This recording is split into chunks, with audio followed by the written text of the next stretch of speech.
Hello and welcome to my video on how to build a Eurorack case. Not just any Eurorack case, this one's going to be built inside a suitcase, so I have a portable synthesizer for when I go on tour. I got two of these sturdy suitcases in an auction recently, and I thought they'd be ideal for this task. I don't know many Eurorack modules that are deeper than 3 inches. Luckily, because my side panels are 18mm, I've got an extra inch at the bottom here, so I should be able to accommodate any Eurorack module I come across. These are the basic tools I'll be using: my handsaw, paint, glue, screwdrivers and screws, electric screwdriver and drill bits. I got 4 of these Eurorack rails on eBay for about £7 each. You can fix them from the ends here, but I'm going to drill holes in the sides and then screw them into my frame. I've measured and marked out all the frame pieces I need. I prefer to use a handsaw as I find I get straighter cuts with it. If you point your finger down the line of the saw, you never fail, just follow the line.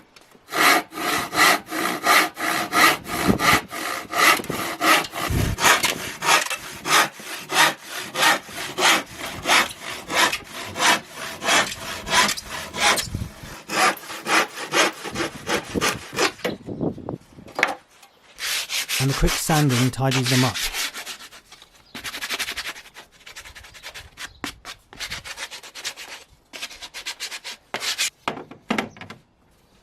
I'm arranging them in the case to check that they all fit.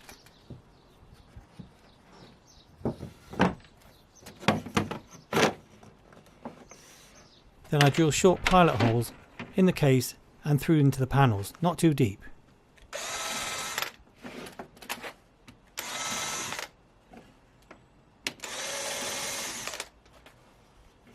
I screw the screws in just halfway for now.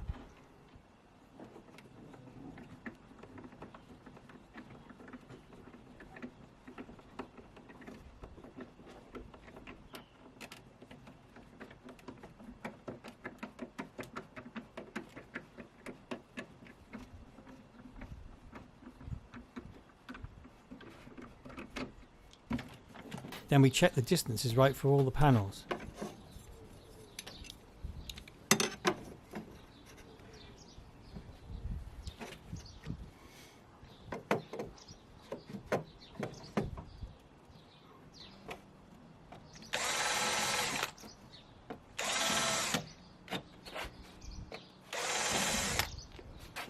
Again, I fix them in lightly.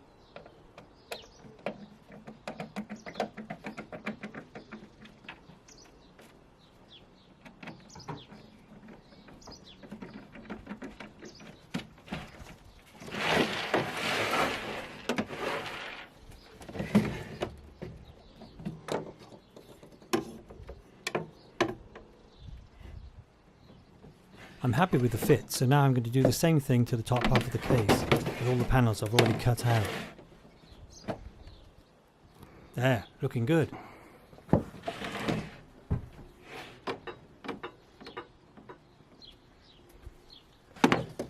Now I need to fit the middle dividing panel. I'm using an oil-based paint as I want to make sure all the panels are water resistant.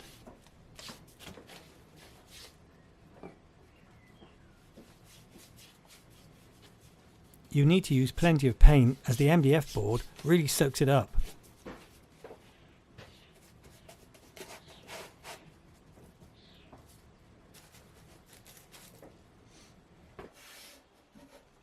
To get the perfect spacing for the central dividing panel, I'm using my Eurorack rails with 2 Eurorack blanking panels, one at each end.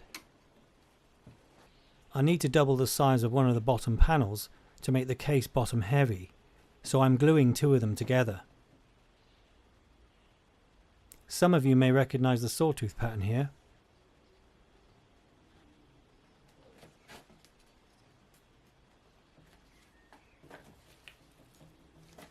Then a few small screws will pin it together.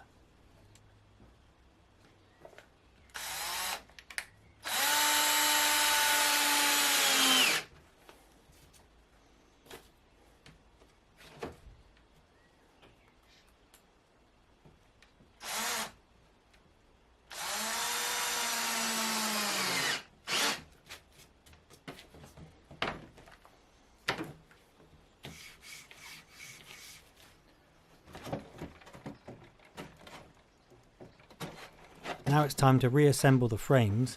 I've got my handy spacing tool again.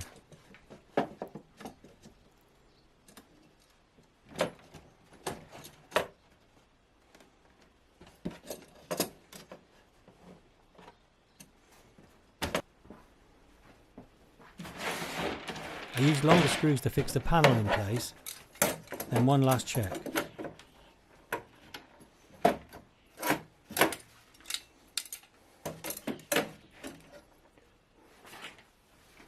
For the top section, I plan to use these Behringer Eurorack 19-inch rack mount units. This way I'll have loads more room for adding more Eurorack units, which I'm sure I'll come across. Over time I'm sure I'll add more and more and run out of space in no time.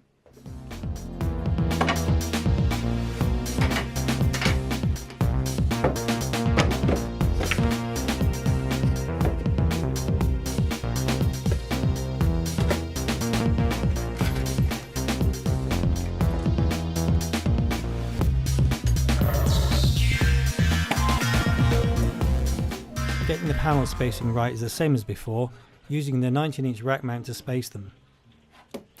Yet more sawing and sanding. There's always a bit of play with these, so a millimetre out here or there is fine.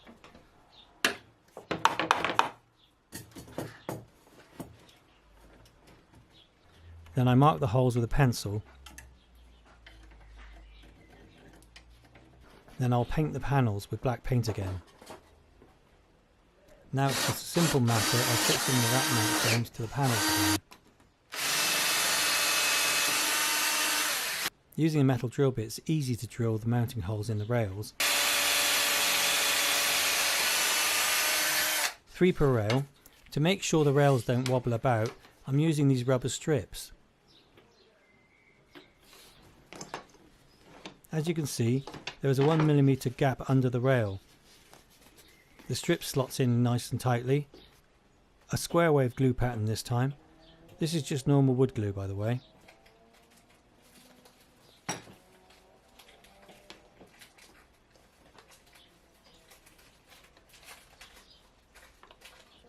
I screw them down nice and tightly to keep the rail firm.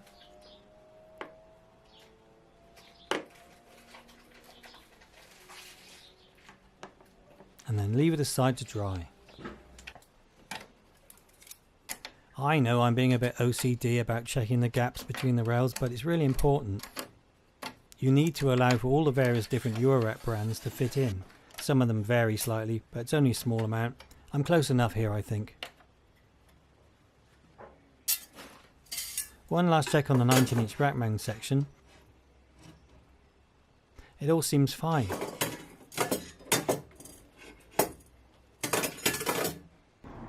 I prefer to use these loose 3mm square nuts for mounting my Eurorack modules. You can get threaded rails, but I like the flexibility you get with the nuts. I fix a nut in the rails at one end. This stops the rest from falling out as I load them.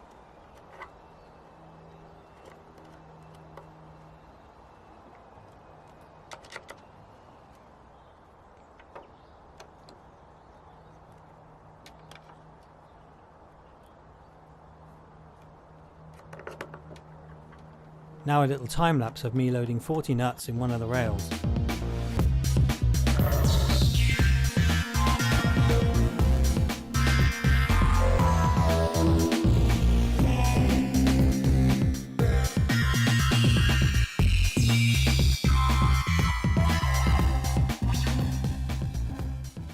There, just 3 more to go. The final fixing of the rail panels.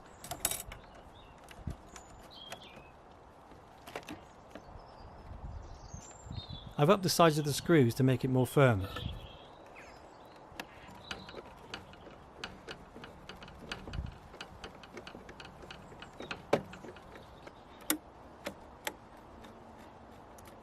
I may touch up the black paint before I load all my Eurorack modules. For my next video I'm going to start building my modular synthesizer inside this case.